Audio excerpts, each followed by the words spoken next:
Today's technology evolves with almost incomprehensible speed. Ever new, ever exciting, with endlessly fascinating stories to explore.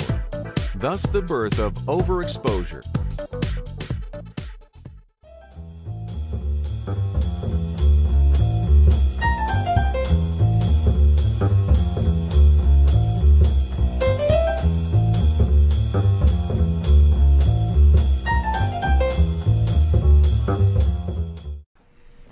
Whatever happened to that old enthusiastic, dyed-in-the-wool audiophile, the electronic sound enthusiast who made the collaboration of components for the reproduction of music an art form? With the advancements of today, few people even know the difference between a ducted port speaker, a bass reflex, an infinite baffle, not to mention electrostatics.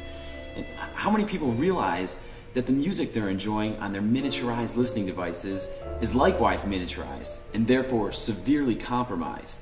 It's called compression. How many really care? With all the advancements of today's technology, audio seemingly hasn't made the grade, with the exception of an elite league of high-end components.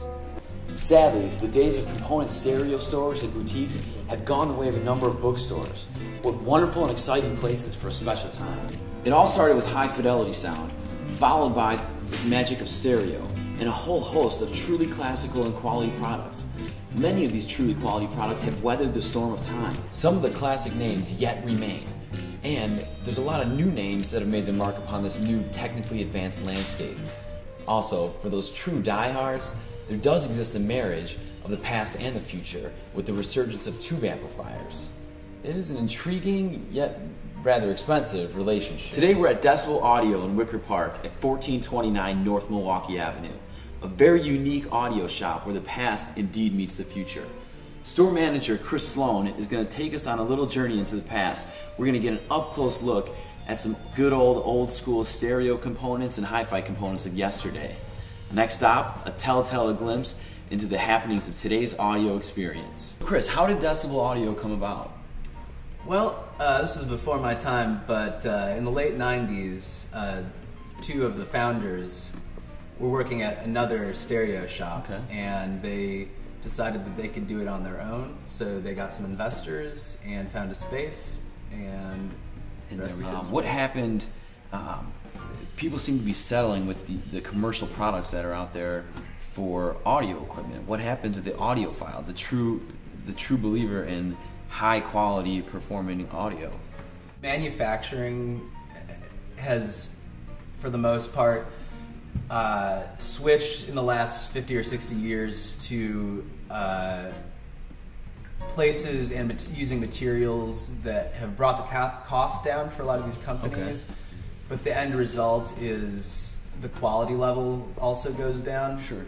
So something that might be made in China or somewhere else that's pretty inexpensive to manufacture might allow the companies to, increase theof profit, but the end result is not as impressive. So is it true that vinyl is still better quality today compared to any of the other electronic files out there?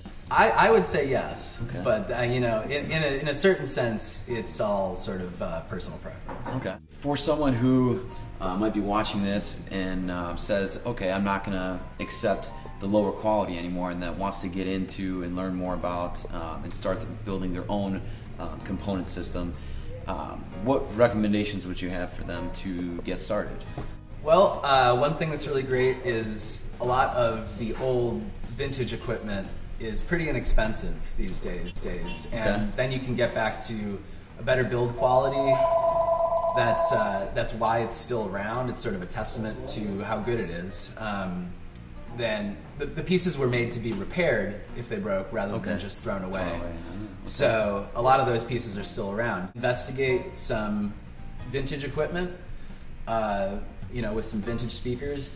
One of the newer sort of avenues that the advancements have sort of gone down recently is that they're called digital to analog converters. Sure, okay.